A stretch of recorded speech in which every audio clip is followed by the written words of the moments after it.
speeches like this with, "It's great to be here with you all," but honestly, it's not great to be here.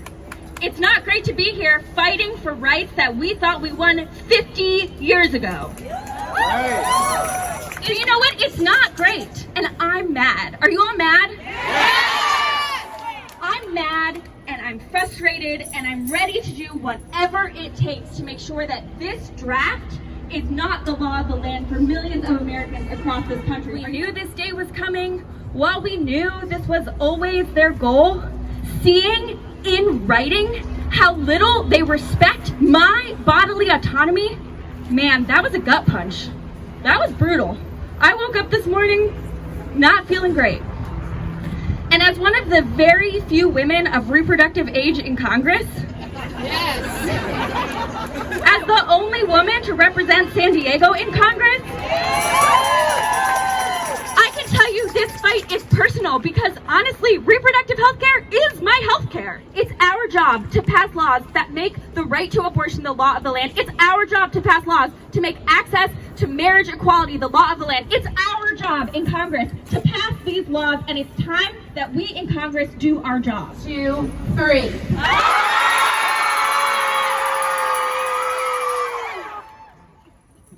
Clapping just doesn't do it. Well, welcome to 1972. I was there. I am really sorry to be back. Banning an abortion after rape, incest, when the life of the mother is at stake is nothing short of barbaric. Yet nearly half the states in this country seem headed in that direction once this draft decision becomes a new reality in this country. Republicans don't only want to ban abortions, they want to criminalize abortions in a way that punishes women who seek them. They want to throw women in jail, arrest doctors, encourage bounties. They want neighbors to report neighbors to law enforcement like something out of some horror sci-fi movie. Republicans want to ban abortions before most women even know they're pregnant. 6 weeks. The same people who want to force families to have babies they don't feel equipped to care for also want to cut off food assistance to the poor. It's not pro-life, it's anti-family. And by the way, it's anti-freedom. Imagine a 14-year-old girl raped by an uncle who now must be a mother to a child that will ever, forever remind her of that grotesque experience. Who in their right mind would think this is okay? Republicans. And if the court does indeed terminate Roe, Democrats won't relent. I will not relent. You know what? I'm pissed. Are you pissed? Yes! And we're not going to stop today. 25 years ago, I helped found the California Latinas for Reproductive Justice because we wanted to make sure that women of color were protected. We wanted to make sure that women of color and immigrant women, Black women, Latinas were part of the reproductive justice movement, part of the movement. Yes. Right? Right. And here we are, so many years later fighting because these men, majority men, Republican men, conservative extremists, all right, white racist men, the patriarchy, have decided they don't want to see us have access to power. They don't want to see us have the right jobs. They don't want us to have autonomy. They don't want us to have freedom. They don't want us to have the first Latina vice chair of the Board of Supervisors. This is about making sure that our communities don't have access. So, because you know what? If you are a woman who has access to money, you're going to be able to get an abortion anywhere. Anywhere.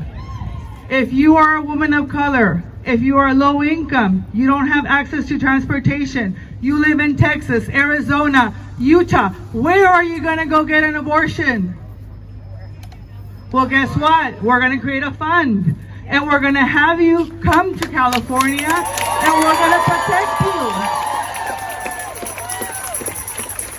And you know, you have a Board of Supervisors that gets it. Last year, we decided that we were going to be the first county in the country that became a freedom of choice county. And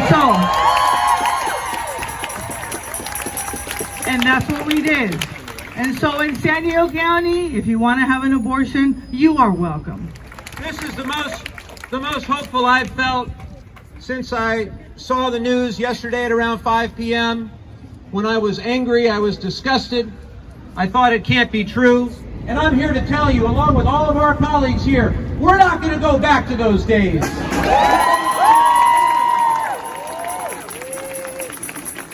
We have about 6 months until the November election. And if you didn't think this was the most important election of our lifetimes, I hope that the last 24 hours have reinforced that to each and every one of you.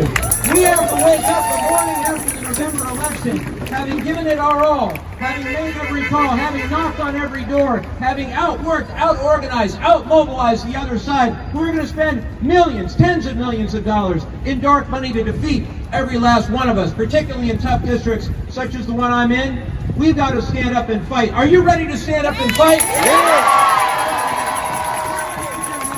Let's go win. Thank you all so much. I think a lot of us feel this overwhelming guilt that we should have done more, and we did see this coming, and then shock of seeing what came out yesterday was not shock, it was guilt. How did we get to this place? How did we get to Handmaid's Tale and Gilead not being science fiction? How did we get to these places? We need to no longer underestimate our power. And when you heard these politicians saying that you need to vote, you need to vote. But you also need to run. We need you to run for office. We need you to help hold these spaces. It doesn't matter if you think you can't win. Stand up there on a podium and challenge the people next to you to talk about these hard topics. Fight like hell. Because my daughter and all of our descendants to come and all of your daughters and your loved ones and our trans allies and our families, they all deserve better. And so right now is our time to do that.